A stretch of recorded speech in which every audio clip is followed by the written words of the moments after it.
Mun nimi on Karita. Mä toimin monella saralla. Mä teen blogia, Rakkaudella Karita blogia. Toimin aktiivisesti Instagramissa @karitatykka ja luennoin, valmennan, juonnan, teen reseptiikkaa, kirjoja, vaikka mitä. Kaiken lisäksi mä oon äiti. Se on mulle isoin juttu melkeinpä kaikista.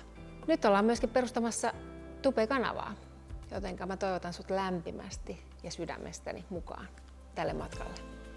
Täällä kanavalla jutellaan terveydestä, kauneudesta, hyvinvoinnista, kaikesta ihanasta, mihin mä koen intohimoa ja mihin mulla on jonkun verran jotain sanottavaakin. Kaikki kuitenkin pilke silmäkulmassa. Eli ei tää niin vakavaa ole. Kaikki on ok, kaikki on tälle kanavalle tervetulleita ja kaikki hyväksytään sellaisena kuin ne on. Jotenka lämpimästi tervetuloa vielä kerran. Tämä ensimmäinen jakso me tehdään niin, että mennään tehdä ihaniin kysymyksiin. Eli te olette lähettäneet mahtavia kysymyksiä ja nyt mä vastailen teille niihin kyssäreihin. Osaan niistä. Mä aloitin avantouinnin sillä lailla, että meillä on tuossa terassilla uima-allas ja mä uin siinä ihan tosi pitkälle syksyyn saakka. Niin pitkälle ennen kuin se vesi alkaa jäätymään, koska sitten se on pakko tyhjentää, ettei putket mene jäähän.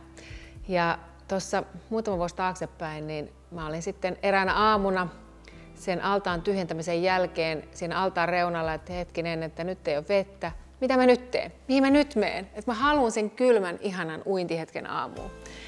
Ja siitä mä sitten hurautin itse asiassa semmoiselle avantouintipaikalle autolla. Ja tuossa samaisessa paikassa mä käyn edelleenkin. Eli se lähti ihan siitä, että mä totuin kylmään. Mä rakastuin kylmään veteen ja vesielementtiin ja niihin, että se kuuluu mun aamuihin. Ja sitten vaan, kun ei ollut enää sitä kotiallasta käytössä, niin sitten se oli meri ja meri on niin paljon parempi kuin mikään allas. Mikään kylmä laite tai kylmä allas ei aja meren asiaa, vaan se meri on se juttu.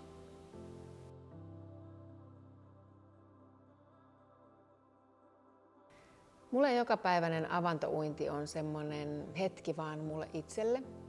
Siihen kuuluu hiljaisuus, yksinolo, luonto.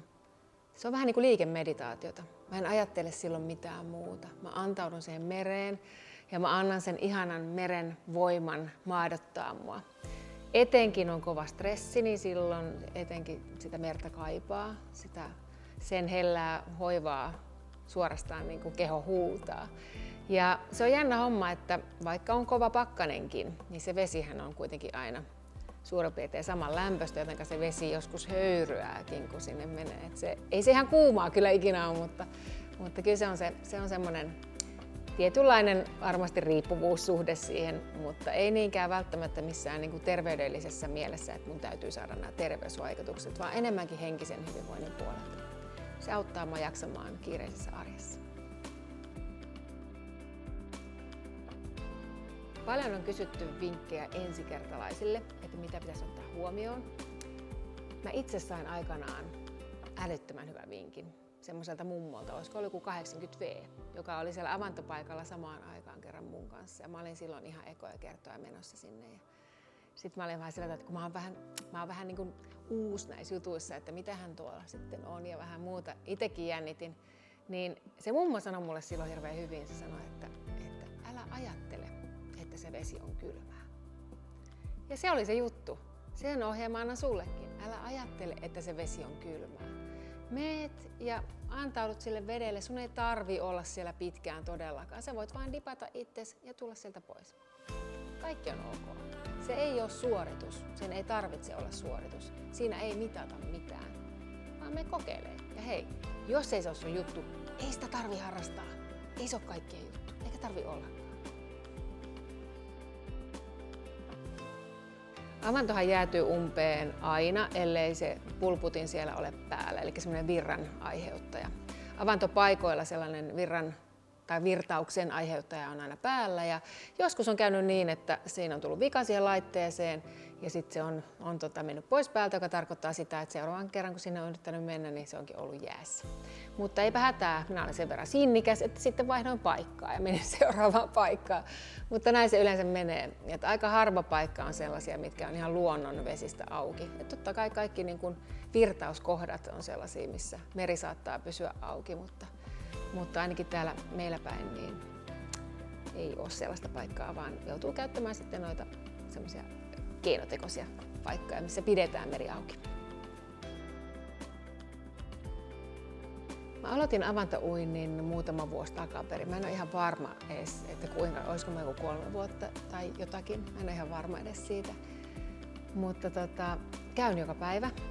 Ja tietysti jos mä oon jossain keikkamatkoilla tai jossain, niin ei se ole mulle mikään ongelma sit siellä vaan välistä, mutta aina kun mahdollista, niin kyllä mä siellä päivittäin käyn. Se on mulle niin jotenkin sellainen rutiini, elämäntapa, osa mua. Mä tiedän, että se jollain tasolla saattaa tehdä hallaakin mulle joskus, viilentää mun kehoa vähän liikaa, rasittaa vähän kiinalaisen lääketieteen mukaisesti myöskin munuaisten aluetta, mutta siitäkin huolimatta se henkinen hyöty on mulle niin iso se merkitys, että käyn joka päivä. Mä en ole koskaan käynyt saunassa ennen avantoa tai avannon jälkeen, mutta se olisi tosi hyvä vaihtoehto myöskin, koska tämmöinen kylmä-kuuma vaihtelu, se tekee äärimmäisen hyvää koko keholle. Mutta se on sitten vähän pidempi rumpa semmoinen, että normaali avantouinti, kun se menee tavallaan kylmiltään, käy uimassa ja tulee takaisin, niin se on aika nopea setti, mutta sitten jos mennään saunaan, niin sitten siihen saa varata sen semmoisen 1-1,5 ja käydä useammin myöskin siellä uimassa, että mennään saunaan ja uimaan ja saunaan ja uimaan. Mutta se voisi olla myös aika ihanaa. Ja mä uskon, että niin tehtynä se on todella rentouttavaa, että miksei. Ehkä mä kokeilen tänä vuonna. Multa on tosi useasti kysytty, että kuinka kauan mä siellä vedessä viihdyn. Se on täysin aina päivästä kiinni. Joskus on semmoinen fiilis, vaikka tosi väsyneenä tai muuten, että se vesi vaan ei tunnu niin hyvältä. Mulla ei ole hyvä olla siellä, jolloin mä oon siellä tosi vähän aikaa, että mä vaan menen, olen hetken ja kun siltä tuntuu, niin nousen pois. Ja sitten taas joskus on sellaisia aamuja tai iltapäiviä, että haluaakin olla pidempään ja mä uin siellä sitten ehkä useamman minuutinkin. Et se riippuu ihan täysin siitä. Mä en ikinä mittaa aikaa, enkä se ei ole mulle suoritus millään tavalla, vaan se on täysin kehon tunnustelua, kehon fiilistelyä, mitä se kaipaa just nyt, mikä tähän hetkeen ja tähän päivään on se paras ratkaisu olla. Ja jos oikeasti tuntuu siltä, että sinne ei halua mennä, niin en missään nimessä mene. Mutta ei ole hirveän monta kertaa tuntunut siltä, että ei haluaisi mennä. Meillä ihmisillä on erilainen kylmänsietokyky. Mä palelen helposti, joka on sinänsä aika outoa. Mutta siinä on tietysti semmoinenkin, että jos on reilummin rasvakudosta kehon päällä, niin yleensä sietää kylmääkin paljon paremmin. Eli sellaiselle ihmiselle esimerkiksi avantouinti ei välttämättä ollenkaan ole niin voimakas kokemus. Mitä vähemmän sitä rasvaa on, niin sitä vähemmän sitä lämmikettäkin siinä päällä on ja lämpö sitten vaikuttaa, tai kylmä siis vaikuttaa eri tavalla sitten siinä kehossa.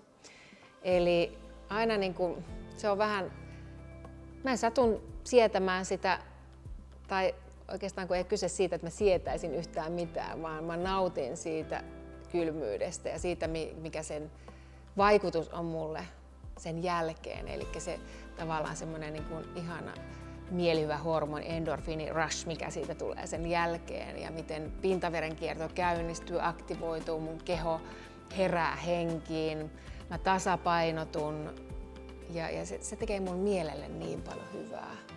Ja sitten toisaalta kun mä elän semmoisessa ammatissa, että mä annan tosi paljon, mä jaan tosi paljon ja mun elämän tehtävä on innostaa ja inspiroida ihmisiä, auttaa ihmisiä voimaan paremmin, niin mä tarvin siihen vastapainoksi myöskin itselleni takaisin jotakin. Ja toi luonto on mulle yksi keino siihen. Ja se, että mä menen sinne yksin, se, että mä saan rauhan ja se, että se on vaan mulle se hetki mun oman kehon kanssa. Sitä ihan tarkkaa aloitusaikaa mä en edes muista, mutta useampi vuosi sitten aloittelin ja se fiilis oli kyllä heti. Se oli kerta niin kuin käynnistä, niin mä olin heti koukussa. Se oli ehkä se, että kun mä olin jo tottunut siihen kylmään veteen ja siihen kylmään fiilikseen tuossa omassa lähialtaassa niin tässä ulkona, niin se oli ehkä semmoinen, se oli niin mieto tavallaan siirtyminen siitä altaasta sitten sinne avantoon. Se oli kyllä heti rakkautta ensisilmäyksellä. Tässä oli muutamia teidän esittämiä kysymyksiä tuosta avantouinnista. Tervetuloa mun matkaan. Toiveita saa ehdottaa ja ihmeessä rupea seuraamaan mun tiliä. Mä olisin tosi kiitollinen siitä. Ollaan yhteydessä ja muista, että sä oot osa tätä heimoa. Mä en tee tätä yksin tätä juttua, vaan mä teen tätä sulle. Mä teen meille kaikille tätä oikeastaan. Eli jos teillä on jotain ideoita, toiveita, jotain sydämen päällä, voi lähettää viestiä esimerkiksi tuolla Instagramin puolella tai sitten jotain muuta kanavaa kautta kyllä löytää ihan varmasti perille. Ota tili seurantaan ja nähdään seuraavassa videossa. Mua!